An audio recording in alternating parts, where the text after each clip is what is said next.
Ok, pues muy buenas tardes, profesor Jorge Zulaira, ¿cómo está? Muy bien, muchas gracias, gusto en saludarlos. Igualmente, pues le queremos agradecer nuevamente que nos dé esta continuidad para esta entrega del proyecto. Es la segunda de 3 fases. Pues bueno, nada más para comentarle un poquito de lo que va a tratar esta sesión de entrevista.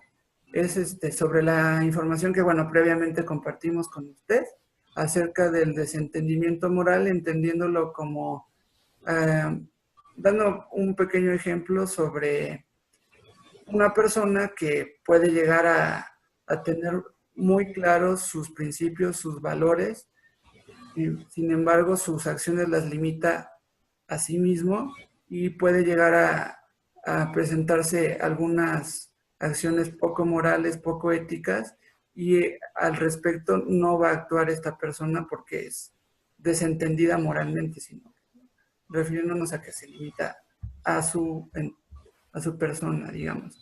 Ahora bien, continuando con el ejemplo de la organización a la que usted se dedica, nuestra primera pregunta sería, la manera en la que el desentendimiento moral incide tanto en la función social de su organización, así como en la consecución de sus bienes internos, refiriéndonos a los bienes internos como aquellos principios de la empresa.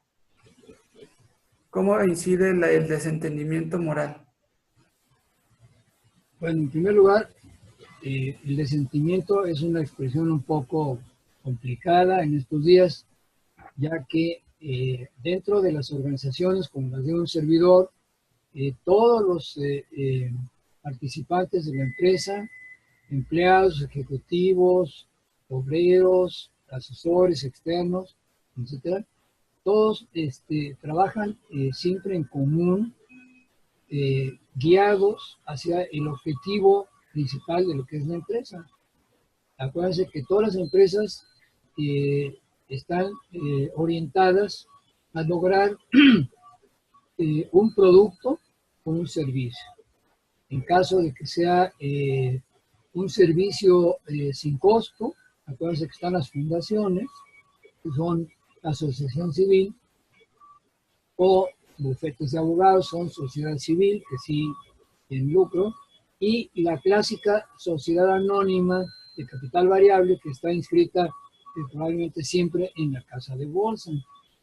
Entonces, para que esta expresión de sentimiento moral no afecte realmente al desempeño final, que es lo que se busca en la empresa, se tiene que lograr una integración del capital humano, que es el personal, desde la filosofía, el pensamiento del director general de la Junta de Administración, en este caso un servidor, hasta el más sencillo colaborador de la empresa.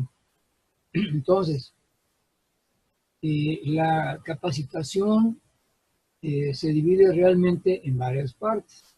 Una de las partes es darles una introducción y capacitación primero a lo que es la empresa, cuáles son sus partes, digamos si son departamentos de producción, ventas, mercadotecnia, compras, ingeniería, servicio.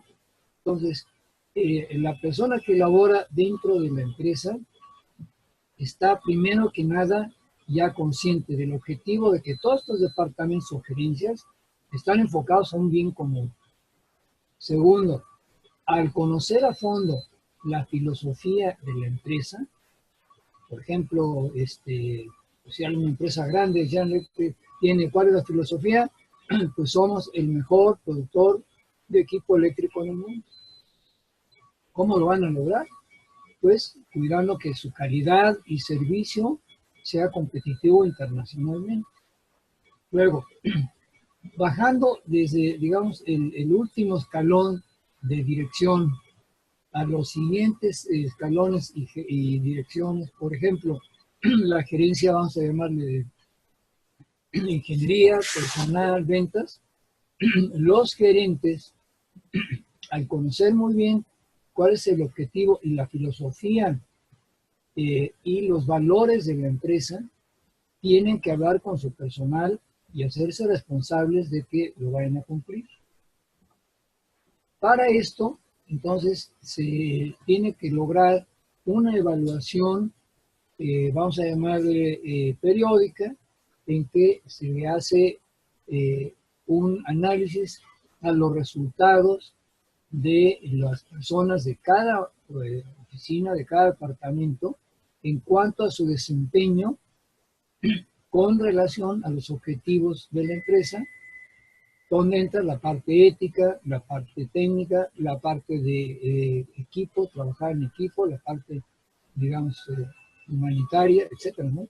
Entonces, si hay algún caso de desistimiento, fíjense que lo importante es que desde los niveles más cerca del mercado o del punto de entrega a los clientes, en este caso el mercado, tiene que darse cuenta que algo anda fallando.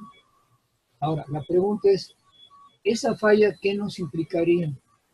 Uno, pues a veces pueden ser desperdicio, mala calidad, falta de entrega a tiempo, mal servicio al cliente. Entonces, finalmente, el que está frente al output de la empresa lo tiene que detectar e irse para atrás para ver en dónde está fallando primero su departamento. Una vez que se sabe cuál es el departamento involucrado, vamos a involucrarnos con el personal. Y ahí es donde nos damos cuenta que si ha habido un problema de desistimiento, ya sea por fines económicos, morales o éticos, ¿por qué llegó a ese punto o a esa decisión?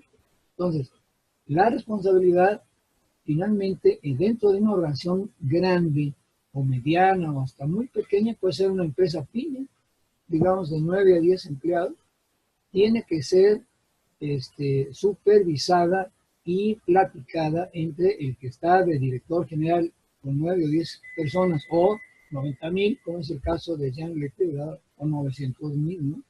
Para que, si hubo ese caso, darle oportunidad a la persona que nos diga el por qué, cuál fue sus motivos y hacerle ver, antes de cualquier otra caución o cualquier otra recomendación, hacerle ver cómo en una empresa la cadena de resultados, pues es una cadena muy parecida a la cadena de producción, en donde la salida de esta persona es el input del siguiente, y así va en cadenita, departamento por departamento. Entonces, esta primera pregunta yo diría que se contestaría muy bien siempre y cuando la empresa tenga la filosofía de la ética de la empresa totalmente imbuida en el personal, desde el gerente general hasta el último empleado, y saber que las evaluaciones pues no son para castigo, sino son realmente para un desempeño. En caso que haya una desviación, se tiene que hacer saber, analizar vis a vis con la persona que tiene ese problema y ver cómo se puede resolver. Finalmente, el capital humano y las relaciones dentro de la empresa pues son las que mueven a la empresa. Entonces, los encargados de cada área, generación y todo, tienen que estar al pendiente que su personal no tenga un desistimiento o resentimiento que no lo pueda comunicar, porque entonces él se dará cuenta de lo que afecta a su propio departamento y lo que afecta al comportamiento de la empresa. ¿Muy bien? Excelente, profesor. Sí, consideramos muy importante, como usted menciona, que se evite a toda costa este desentendimiento a todos niveles de la empresa, porque cada sección de la empresa tiene su función y su importancia poder llegar a conseguir los objetivos principales de la misma.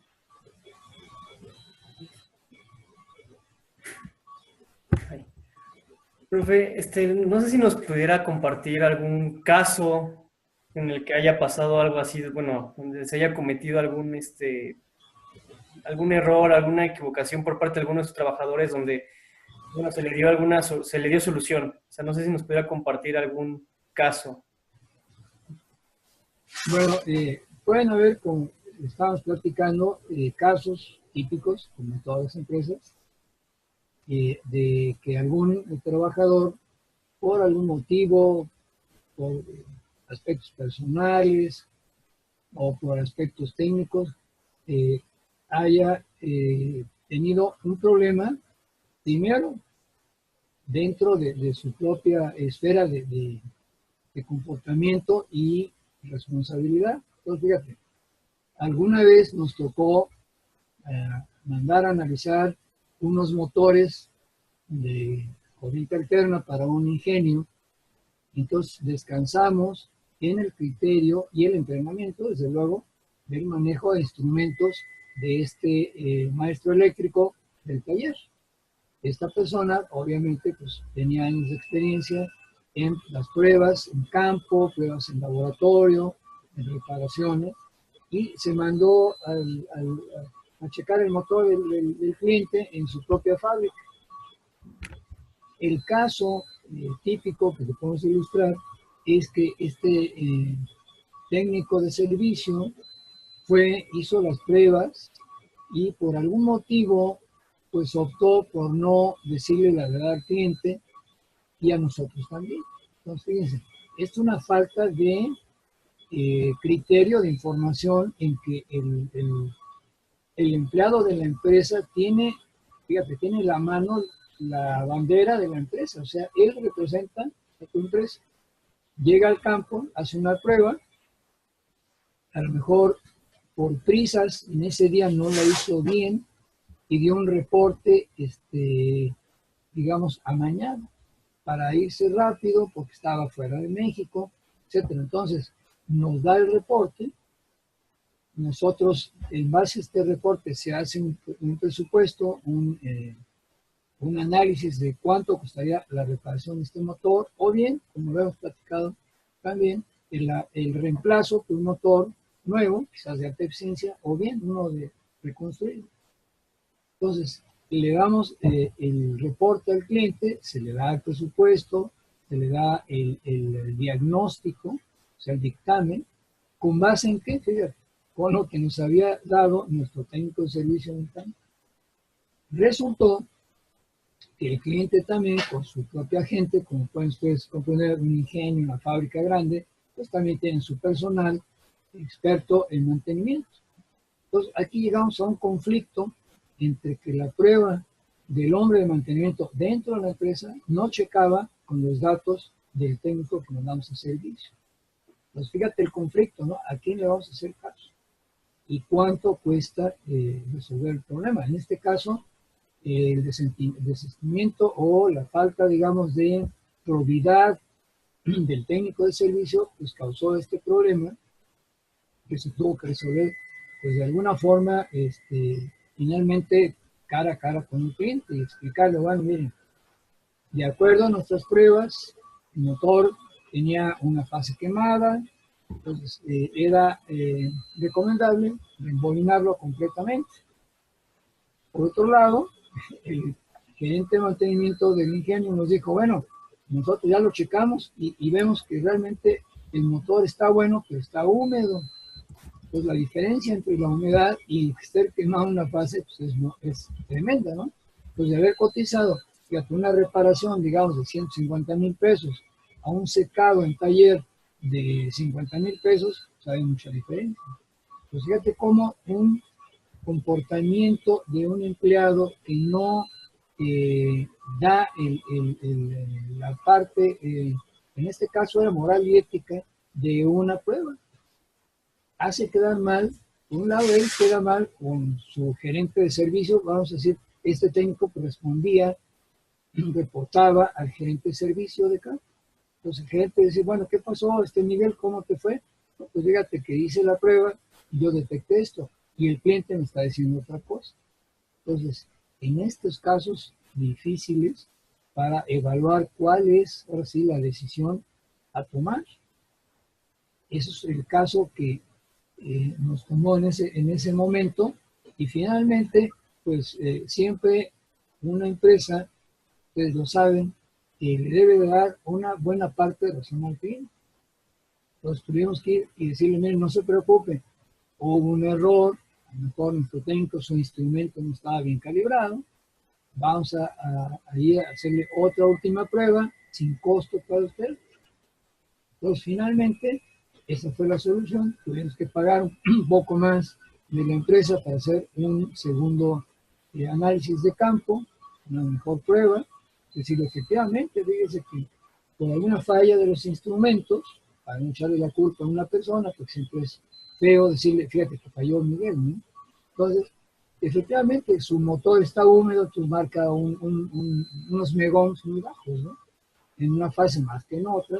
Entonces, lo recomendable es que nos lo mande al taller y nosotros con mucho gusto lo vamos a meter al horno, vamos a barnizar, vamos a secar y se lo vamos a garantizar. Pero fíjate cómo toda una falla de transmitir la información verdadera y a tiempo causa una serie de problemas. En este caso, ¿verdad?, se pudo resolver sin mayor consecuencia. Imagínate si ese motor es un motor, por ejemplo, de los de Cutzamala, que bombean el agua a la Ciudad de México y que son de 10,000 caballos, ¿verdad? Pues imagínate lo que cuesta una reparación o un servicio de motor de 10,000 caballos de 13,000 volts, que puede costar $1,000,000 contra un secado de un motor pequeño, 50,000, ¿verdad? Entonces, es muy delicado porque en esta segunda pregunta, fíjate que el desistimiento o el no comportamiento ético de una persona, de una empresa, pues puede arrastrar a veces hasta la quiebra a una empresa, comprometerse a una garantía que no se puede dar, a una reparación que no es adecuada, etcétera, ¿no? Entonces, las personas deben de tener precisamente los principios morales y éticos para no caer en alguno de estos errores, que finalmente, además que ellos quedan dentro de su desempeño de la empresa a través de los años mal, porque pues, su expediente lo va a reflejar, y además pueden arrastrar la empresa a consecuencias serias. ¿Okay? Excelente, profesor. Muchas gracias por su opinión al respecto. Ya para tratar de cerrar un poco el contenido de esta entrevista, nada más nos gustaría recordar un poco los mecanismos que hemos compartido con usted acerca del desentendimiento moral. Le vamos a brindar algunos ejemplos para que después usted nos dé su opinión acerca de cuáles cree que son las principales razones por las que se da el desentendimiento moral y a ver también si nos puede compartir alguna estrategia para evitar que esto ocurra. Algunos ejemplos de los mecanismos o resortes para que ocurra el desentendimiento moral podrían ser el desplazamiento de la responsabilidad, refiriéndose a que una persona podría dejar que alguien más haga lo que él podría hacer por él solo. También podría aplicar la distorsión de las consecuencias, que pueden disminuirse virtualmente los efectos de una acción, pensando en que en realidad, que tal vez no son tan graves como parece, o que la toma de decisiones se deshumanice a los implicados, que no se le dé el valor a las personas implicadas con las decisiones que uno está tomando. Entonces, nos gustaría saber su opinión sobre cuáles cree que son las principales razones por las que el desentendimiento moral ocurre y o alguna estrategia que usted crea buena para poder combatirla. Yo pienso que, como platicamos hace un momento de las dos preguntas y el caso anterior, la estrategia de evitar ese tipo de problemas morales, junto con los problemas éticos, laborales. Es muy importante que la filosofía de la empresa, desde, comentaba yo, desde el Consejo de Administración hasta los últimos lugares de la empresa, tengan vamos a llamarle, una inmersión, primero inicial, vamos a pensar que es una persona nueva que va a entrar, de varias semanas, para hacerlo recorrer, qué tan importante es. Si la empresa tiene, por ejemplo, una planta de producción, tiene un almacén, tiene distribuidores en el país, en el mundo, cuál es su responsabilidad en cuanto a en qué departamento, en qué nicho se va a acomodar, cuáles van a ser, fíjate, sus ventajas y beneficios de trabajar ahí y cuál puede ser las consecuencias de una falla. Todo esto se tiene que lograr a base de una capacitación y entrenamiento continuo. Ya no es como antes, que se le daba un curso de entrenamiento a la persona, se lo dejaba a su criterio a trabajar en el departamento que se le asignó y dejarlo tranquilo, sino que si ustedes se fijan, por ejemplo, estaba yo viendo, ustedes lo han visto también, en la construcción de los astilleros, de los barcos Maersk que se fabrican en Singapur o en Corea del Sur, en que son obras de miles de millones de dólares, ¿no? Entonces, ¿cuál es? Fíjense, una de las características del tipo de personal que labora ahí. Primero, tienen supervisores a varios niveles. Segundo, cada día que empieza su trabajo es para ellos casi el comienzo de una nueva vida. Todos se reúnen en la mañana para hacer ejercicio, para desearse buena suerte, para animarse. Entonces, este tipo de entrenamiento y supervisión a diario, además de un resumen, fíjate, semanal de qué es lo que están haciendo en la semana, cuál fue algún problemilla para sacarlo a la luz rápidamente, porque en una obra de ese tamaño, pues no hay errores que se puedan ir arrastrando hasta el final, porque el costo es altísimo. Pues fíjate, el entrenamiento, la supervisión, más la participación diaria del personal, eso hace que este problema, claro que finalmente puede existir en algunas partes, pues se minimice. Entonces, esa es una estrategia, vamos a llamarle de entrenamiento en sitio, y llámale continuo. Ya no es abandonarlo a su suerte, a ver si da resultados como una empresa en 3 meses, un cuarto, ¿verdad? El segundo o el año, y a ver cómo le fue, ¿no? Un empleado precisamente es la parte más delicada de la maquinaria humana. La maquinaria humana, pues el tocarlo, el saludarlo, el estar con él, el estarlo supervisando y viendo que a la gente le interesa lo que está desarrollando, eso le va a dar un ánimo moral superior a cualquier promoción, a cualquier retribución que le podamos dar monetaria, ¿verdad? Claro, es importante la parte monetaria, porque todos trabajamos para lograr un sueldo, un ingreso, una ganancia, pero la parte de personal diaria y el contacto humano es algo que no se puede dejar a un lado. Por eso, repito, en los grandes astilleros, las grandes fábricas, por ejemplo, de turbinas, de barcos, de aviones, deberían ustedes de ver el compañerismo y las reuniones que se tienen al empezar el día, al terminar la semana, al terminar el mes, para que todos estén conscientes de la importancia de su puesto. Esa es la realidad de la vida. Las personas nos sentimos importantes. Y el primer pensamiento filosófico es darle la importancia a la persona. ¿Y cómo se la da? Pues a través de estas estrategias, ¿verdad?, que acabamos de mencionar. Excelente, profesor. Pues muchas gracias. Con esta aportación que nos acaba de brindar, hemos cubierto el material necesario para esta entrevista. Daríamos finalizada esta parte, digamos, de la colaboración con usted. Ya nada más restaría una tercera, pero bueno, nosotros nos estaríamos poniendo en contacto con usted, pero por lo pronto, muchas gracias, profesor. Muy bien. Espero que les haya gustado los comentarios y cómo ven. Claro que sí, profesor. Muy, muy buena aportación de su parte. Okay, bueno, pues muy bien. Muchas gracias, profesor. Que tenga muy buena noche. Igualmente les agradezco y qué gusto en vernos. Igualmente, prof. Por ahí nos vemos el jueves, ¿ok?